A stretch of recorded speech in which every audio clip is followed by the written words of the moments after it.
Thanks for joining us on the program. The France-Africa Summit, call it Africa Financial Summit, has held and ended.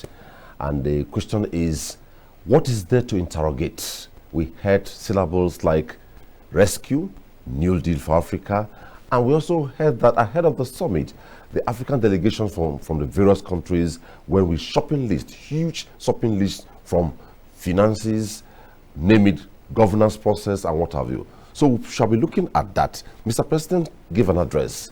What does that address portend? And also they came up with a communique. And at the end, what image for Africa converging on China? Could it have been better if we had maybe an African summit with EU, an African summit with other blocs? What are the issues behind it? My guest to sustain this conversation is a career diplomat, former permanent secretary, Minister of Foreign Affairs, and community leader, and also a former ambassador, Bulus, Lolo. Good to have you on the program. Thank you very much, Odane. Well, it was a pleasure. We don't need to go too far. It's already everywhere that Africa, Right. the all route led to France, Paris, France, Right. by Africans. A lot of things are to be interrogated. Let's begin first with Mr. President, Nigerian President. Let me go straight. Made a strong case for highly concessional credit facilities, grants, as well as technical assistance in support of the ongoing institutional reforms and fiscal measures in Nigeria towards helping the country build back better and greener.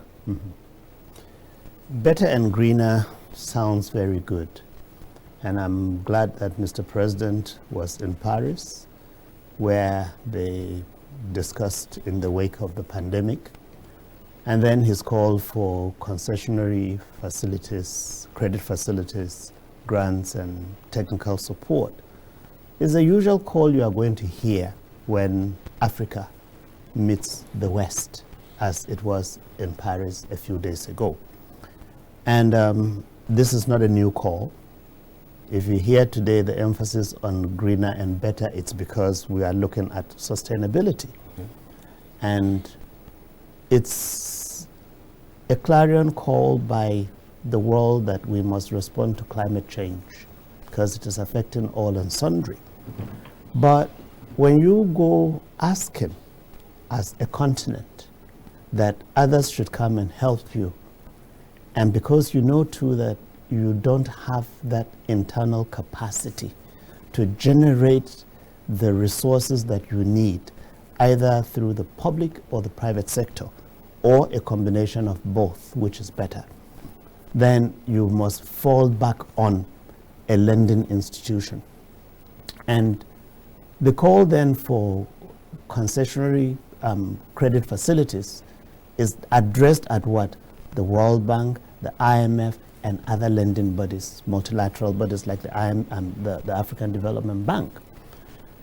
At whatever rate you get it, unless you are having it interest-free, you will pay back plus interest. And that is the catch.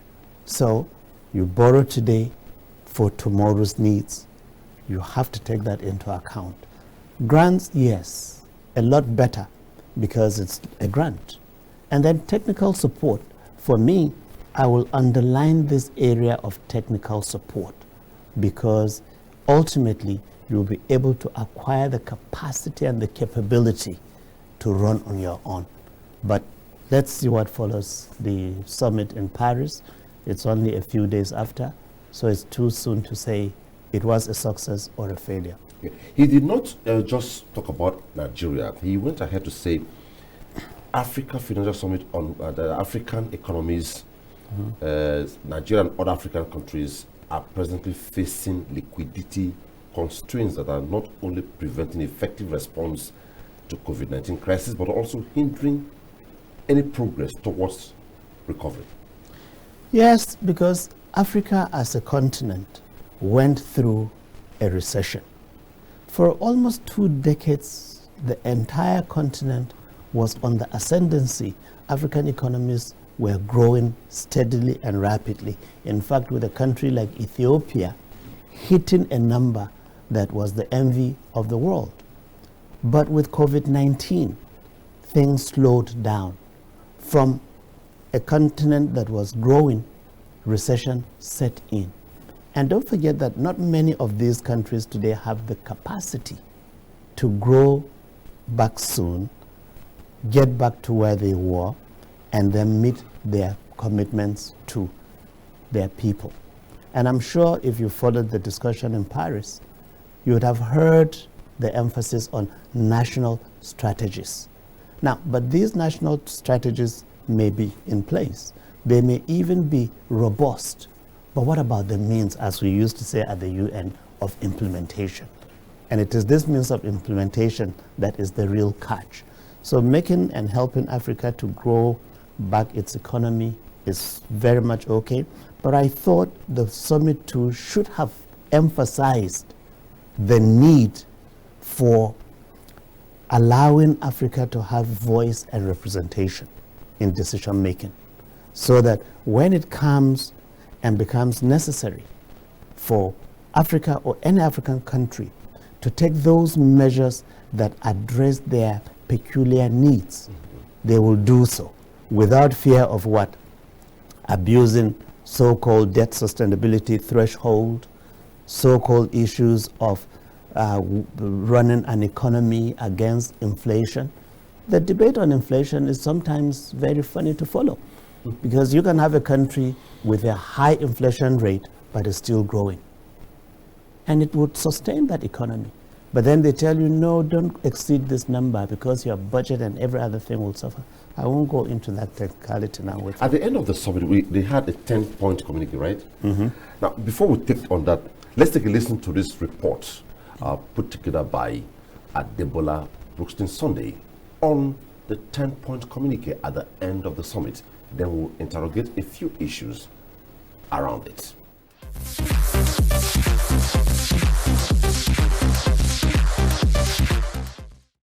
African leaders and heads of multilateral lenders advocating ways of financing African economies have issued a communique of a substantial financial package needed so that African countries are not left behind in economic recovery from the negative impacts of coronavirus pandemic. Top on the key talks is what they called special drawing rights from the International Monetary Fund reserves and reallocating them from richer nations to the African continent. President Emmanuel Macron, who is the convener of the summit, said France and several European countries took the step at a time when the continent is projected to face a near $300 billion deficit by the end of 2023.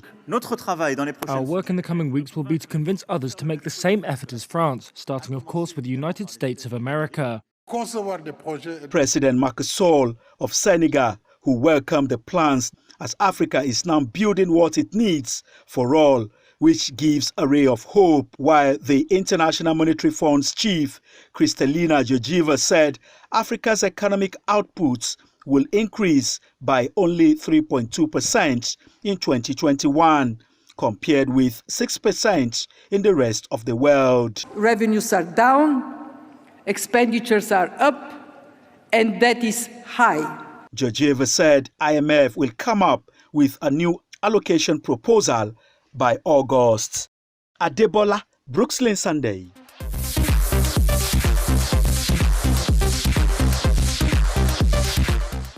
Okay, Excellency, now let's look at the summit, the communique now. An agreement to push wealthier nations to relocate $100 billion in International Monetary Fund IMF reserves to African states have been reached by African and European leaders. Right.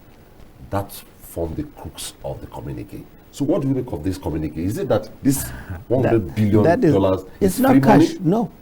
It's not free money? No. What does it translate? It translates basically into an arrangement with the IMF to allocate what we call special drawing rights, amounting to that 100 billion.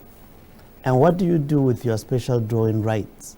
You can build your reserves with it where you don't have sufficient reserves. And let's say you want to undertake a project You don't have the money in your own national account at the IMF.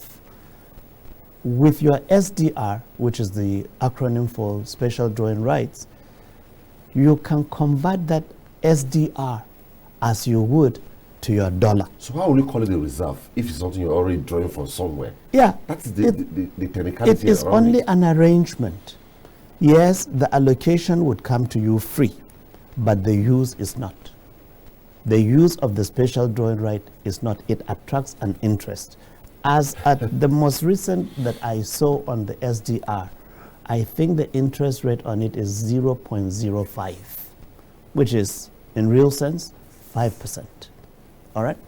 And if you borrow, say, 10 billion using your SDR with the terms that go with it, you can either pay, meeting your shortfall in payment, or you can exchange with another, which is like an arrangement that is transferable amongst the trading partners.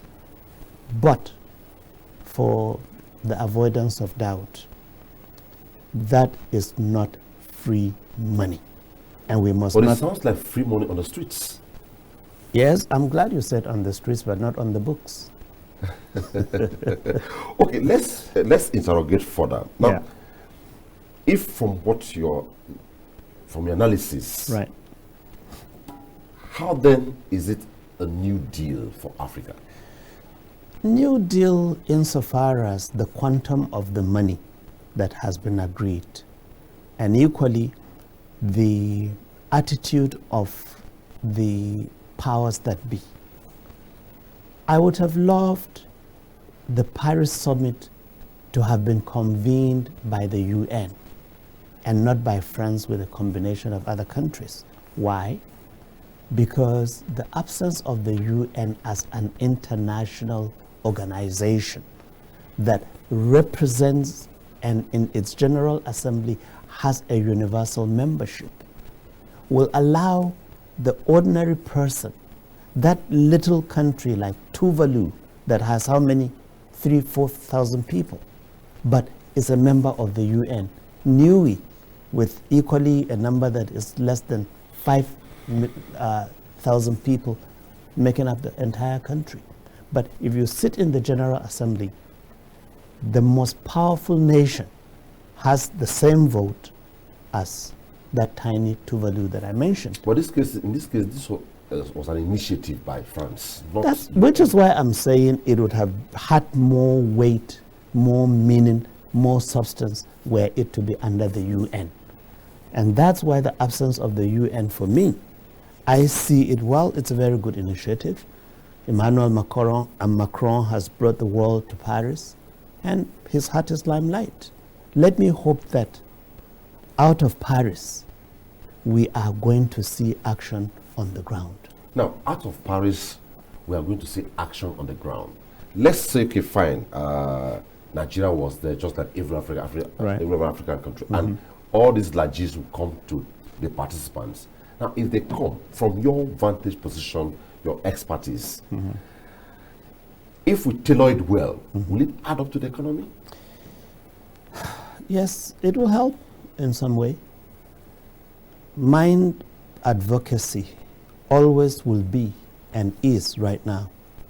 Let us look inward as a people, as a country, and as a government to find ways in which we will convert that great potential that is the envy of the rest of the world into substance that will keep us in a firm, assured, peaceful, and prosperous state than to go a-begging in France. If we get to that point, someday in the future, and I pray if it is during my lifetime, fine, but if it is not, may my children be the ones to live and see the rest of Africa and other regions also come into Nigeria to find succor in the times of serious challenges. Okay. Within the ambit of globalization, you will say, well, nations cannot stand alone. They need to intertwine, relate, connect, disconnect, for things to move. Now, Nigeria has been there just like every African country. Right. And at the end of the question some person will be asking is, as much as this thing, long run, short term, will be beneficial to the African continent, individual countries, and collectively as a group, maybe as a union, AU for instance, what should Africa be doing differently so that we don't get to see African countries converging in one country, a group of sovereign nations converging in one country? You are raising a point that will take me to a very delicate area that I sometimes talk about it, but not with any degree of comfort. Personally, I have a very dim view of one country summoning Africa under whatever guise you may call it, be it development, security, or whatnot. Because African countries are sovereign countries to start with. Then to have one single leader, as we've gone to India, gone to France, gone to China, and the rest of it, it's the Prime Minister of Japan or India that would stand alone to receive 54, 55 African leaders individually, and as you pass, he will shake hands with the next, as you saw in Paris. But your question that what will Africa do or should do is no different than what I said about Nigeria, that we develop our own internal capacity, utilizing the great resources that God has given us in abundance for the good of our people, for the sake of our dignity, and equally to be in a position to lend support to less endowed and fortunate persons. What will this take? It will take us doing things a lot differently. It will take us and require that we be more accountable to ourselves. Deploy your very best of the best to solve problems that are plaguing you, and at the same time ensure that there is inclusivity. If a process excludes for whatever reason, denies for whatever reason, and destroys because they don't have anything to pay as penalty, then I think that is self-annihilation. And in Africa, we have seen enough of this internal decimation of our people and our resources. Okay, moving forward, I must say, the last time we discussed, we looked at the UN initiative on eradicating poverty, which is UN Alliance Poverty, and within the ambit of inclusivity. Right. We said, what if there's a deliberate move to ensure this poverty subsists? That leads me to the question, can we ever achieve inclusivity globally? Global inclusivity as an end goal, I don't see it happening. Why? There will always be a class differential between the social strata, the have and the have-nots. And you never would see a privileged person forgoing that privilege out of benevolence. No. But if you work as China did to get your people out of poverty, which is what I'm advocating for Africa, then you will also see the translation of that new dynamic in society. Classes will move on their own, wherein the poor will gradually move out of poverty. And you can only move out of poverty if you work towards it. It will not come out of the goodwill of somebody that takes you out of it. No, it is you pulling your own bootstraps, in fact, hitting the wall and saying, I can't go on anymore. I've hit my head against the wall. Enough is enough. I'll make a detour. And it is that detour I'm asking for. Collectively, as a people, are we really ready in Nigeria, in Africa, and as developing countries that we want to transform our societies for the good of our own people, not for the sake of someone or another holding a hammer to your head and forcing you to do what you don't want to do. Let's do because we feel the need and can do what is for our own good. Beautiful. Now, one of the peer reviews African peer review. at the AU, I think then it was chaired by Kenyan President Uhuru Kenyatta. The key point made at that peer review was the need for Africa to look inwards and be self-sustaining, and maybe instead of Kenya going to Europe or Kenya going to Asia, Kenya should rather prefer to come to Nigeria to ask for assistance. Let it be within us. And shortly after then, late President of Zimbabwe, Mugabe, acted immediately, sold a couple of cattle, and sent the proceeds to AU, all to reject that process. When can we get there? The African peer review mechanism, APRM, is there and has been there now for a few decades, I think. But the effectiveness of the peer review is another issue altogether. Because when you want to be nice to your brother, you sort of sugarcoat what you tell him. The reality is there, but you don't say it in the manner that you would say it in your heart. And that's what the peer review is supposed to get Africa to do, that our leaders would sit and honestly assess one another. We haven't done that. 2, I can only repeat a point that I have made on this program today, that don't do because someone is asking you to do, but take an action that stems from your own heart. You are convinced and convicted about it, so that when you act, you will act with your whole heart, because this is what you have to do. But listening, watching, and every day hoping that somehow,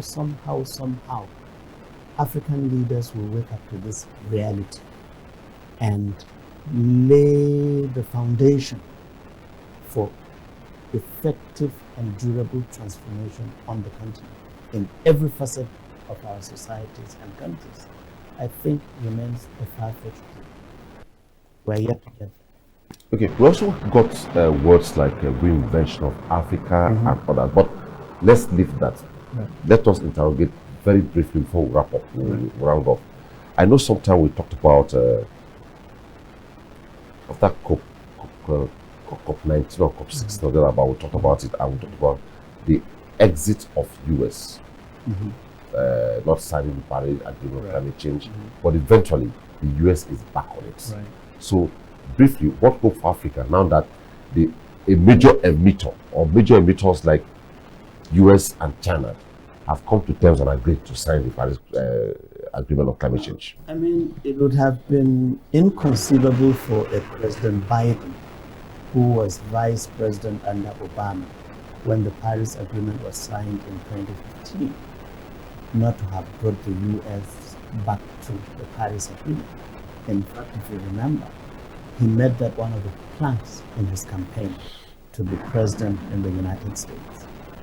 Each time now I hear him and actually seeing that he has met John Kerry, who was Secretary of State to Obama, that signed the agreement on behalf of the US. It's comforting that, as you say, a major emitter like the US is back to the Paris Agreement.